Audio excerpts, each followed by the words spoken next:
Okay, good morning. Sorry, good evening from India here. So, in previous lecture, I have showed you the 5 steps of Git commands. So, so this will be called as 5 steps of Git commands, which you actually need in order to upload your website from local machine to remote. So in today's class, I'm going to show you more of the further details. So go to the T drive, and inside I have showed you to create a particular directory called full stack mate 23 English. So day by day, we will be going to create folder structure. For example, today is 3rd May 2023. We will create a folder called 3rd May 2023. Make sure you don't put any space in the folder names. Don't try to write in capital letters. Always stick with small case and don't give any spaces. So I will create today's folder called 3rd May 2023.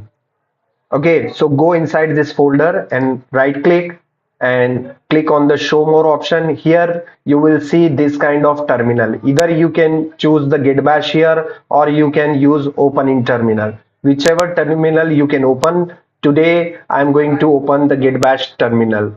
So this black window is technically called terminal. So this terminal actually accept lot of commands. So one of the command is code space dot.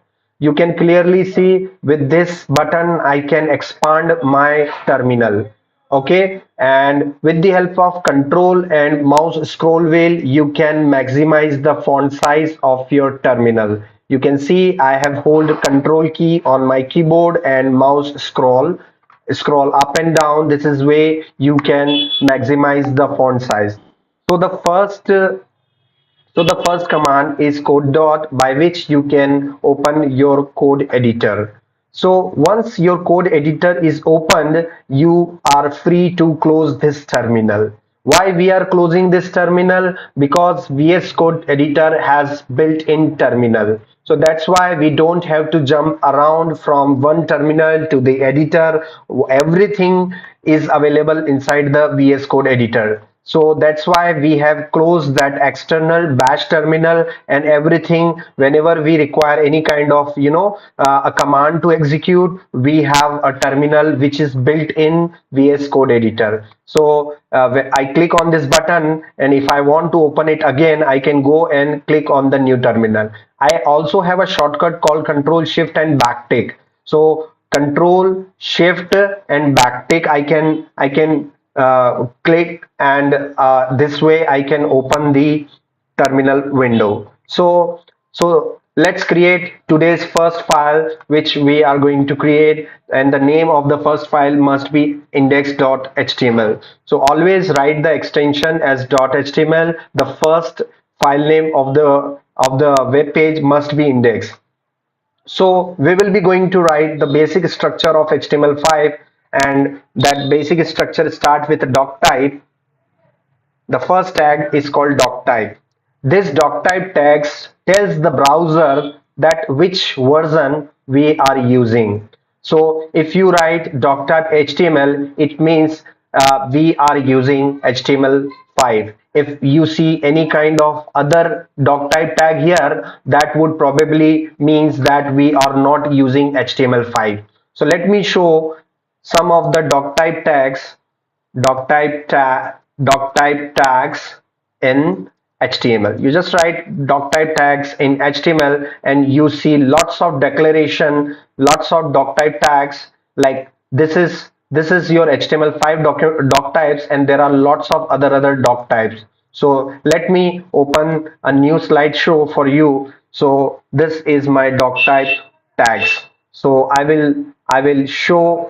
will write this doc type tag, every doc type tag here. So if you write the first tag like this, it means we are using HTML5. So this is how if you use doc type HTML, it means that you are using HTML5. If you use any other kind of doc type tags, For example, if I use this kind of doc type tag, this long doc type tag, it would means that I am using HTML 4.01. So it's if I'm using this kind of doc type, it means I am using an older version of the HTML structure. So basically, we want to build a website with latest HTML code. So the latest HTML code is HTML doc type HTML, and everything after that you have to remove it. Okay, so this is how you tells the browser that we want to use the latest version of HTML, and the latest version of HTML is HTML5. Okay, so let's start with our first tag, and we are going to create a web document with the help of HTML start and HTML close. Here clearly you see there can be a two type of tags, singular tag and pair tag. As you can see in the PPTs, I have mentioned that the type of tags which are available is there are two types of tag available in HTML, singular tag and pair tag. Here you can see doc type tag is an example of singular tag and HTML is an example of pair tag. So here we will create another tag which is called head, and the sibling of the head tag is body, and we will create that. The head tag also has a child tag called title. We will create that title tag, and we will write here welcome to OK Labs. Welcome to OK Labs. Okay, so with the help of workspace, right click, open with live server. If you are not able to see this menu, it means that you have not installed the extension live server. So go to this tab extensions, and you have to type live server. And with the help of live server, it's written by Ritki Day. You have to install this extension or plugin inside VS Code editor. This is how you will able to get this first menu called open with live server. With the help of open with live server options or menu, you will be able to launch your website on the local browser. So after 2 or 3 seconds, automatically my browser windows opens. Right now nothing fancy happens here, just only you can see the title of your website, welcome to OK Labs. In this blank area I want to write something, so the blank area is controlled by the body tag. So we will write some basic structure like h1. So welcome to OK Labs. Okay, so this kind of HTML tags we can generate. So h1 has some heading level element tags from h1 to h6, so I can write h2. We also have a tag called h3, so I can convert this h3 and I can have a h4 tag and h4, and similarly h5 and h5 tag. I can also have a h6 tags. Okay, so heading tags are from h1 to h6. There is no element which is called as h7. You can clearly see if I write h7, it is showed in red color. It means this particular tag does not exist in HTML definition. Okay, so once you do it, you just press Ctrl S to save this particular code, and either you can use Alt tab to switch to the two windows. With the help of Alt tab, you will be able to switch between tabs. Now you can see the H1 has the biggest tag and H6 has the smallest tags. So this way, whenever you want to create a website with big headings, you will use H1 tags, and whenever you want to have a very small headings, you will use H6 tags.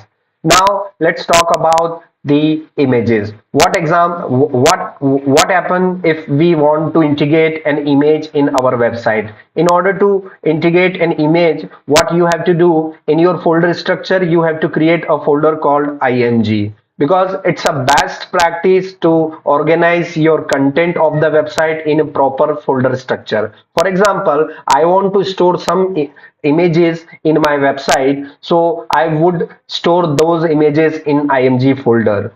Similarly, if I want to save some JavaScript files, I would create JS folder. But right now in this lecture, I am going to include an image in this web page. So I would need an image. So whatever images I will download from internet, I will store those images inside this img directory. So let's go to the Google and let's find some cool images. I will go to the image and I will find some images about HTML. So with the help of images tabs, you will be see lots of images, and I can see I will find some good images for you guys. So I can see this is one of the good image. I can see I can open in a new tab, and with the help new tab, it's very small. So let's find some bigger image. How you can find some bigger image? Go to the tool option, click on the size and click on the large icon. So with the help of large filtration tab, you will be able to see only the large images. So you can see what is HTML. It's a bigger image, so I can use this image.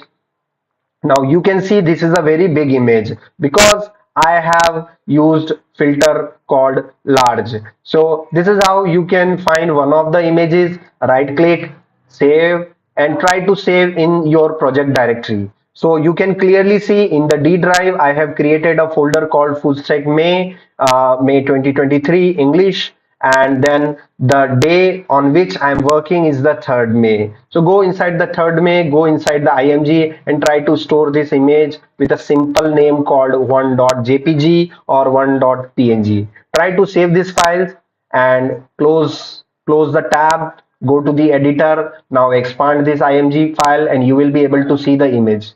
Now we have the image, but still I cannot see that image inside my website. So what we going to do, we will use some HTML tag to get this image. So there is a tag called img tag inside HTML which is responsible for generating images. So img tag has an attribute called src. So anything which you write in a starting tag would be called as an attribute. For example, I have an h6 tag. If I write something here, that would be called as an attribute. So this will be an attribute. src is an attribute and it has a value of current directory, and inside the current directory I will find img tag, and inside the img tag I will find 1.jpg.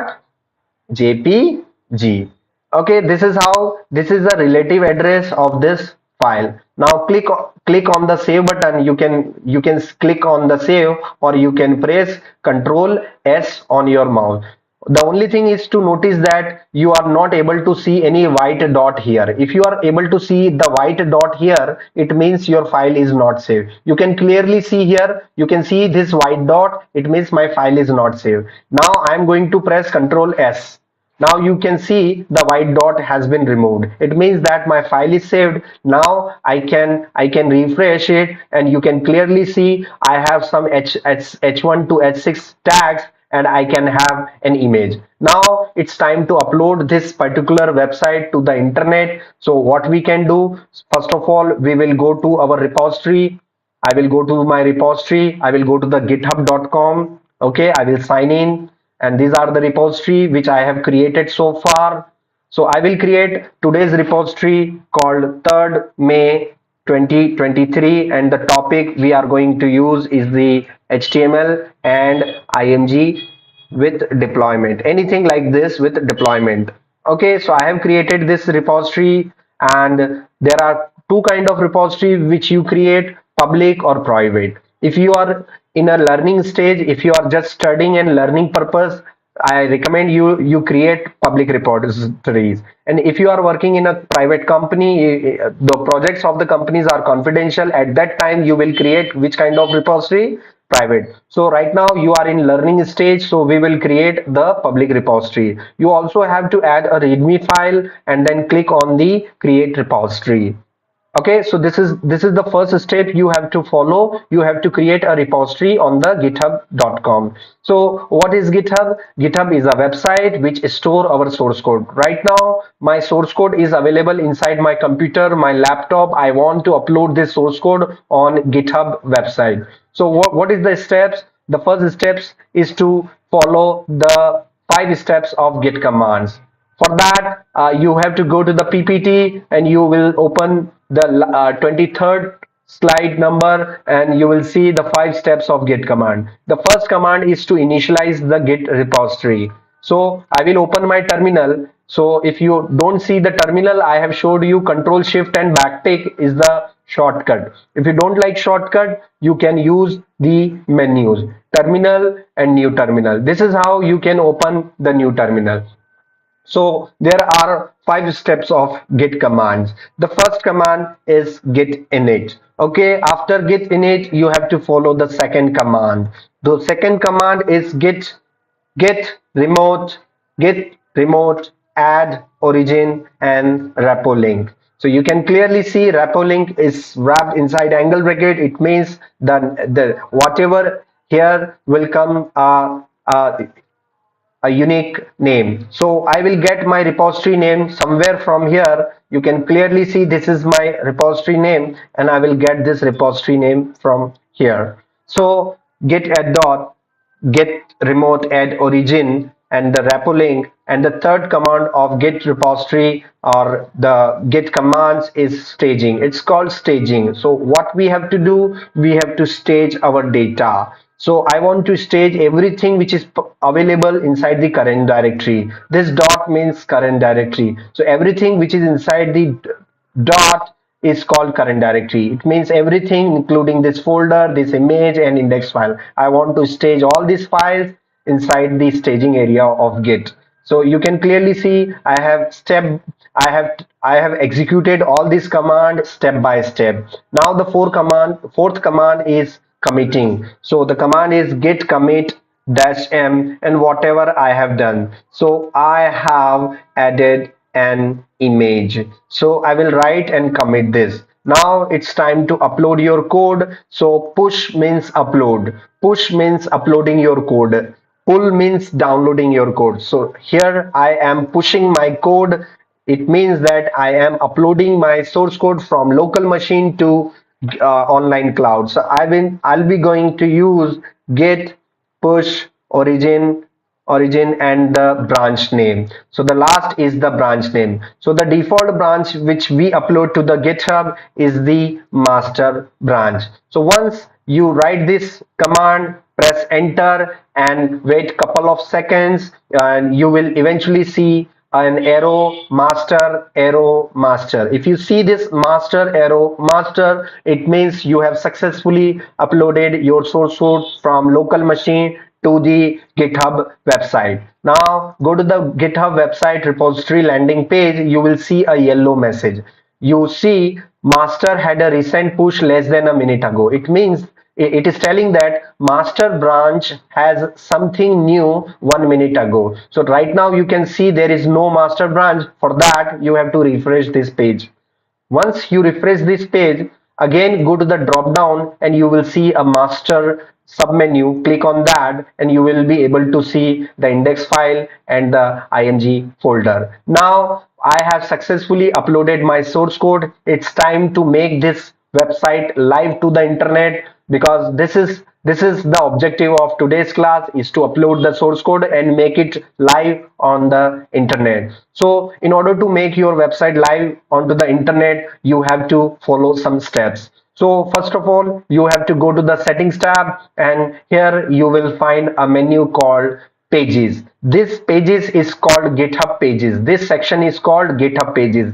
So GitHub pages is a functionality of GitHub by which you can make your website public to the internet. You can generate some URLs, some public website addresses, and where you can make those URL public to the internet. You can submit those URL to your clients, your friends and families. Now I am on the GitHub page menus and here I know that my source code is available on the master branch. So I will select the master branch and click on the save. As soon as you click on the save button, you have to go to the action menu. Inside the action menus, you can see some workflows and build process is going on, and you have to click on the this build process. You can clearly see that something loader is moving on and some time is taking place. So this is called build process. This build process can take up to 30 seconds, maybe 1 minute of time. It will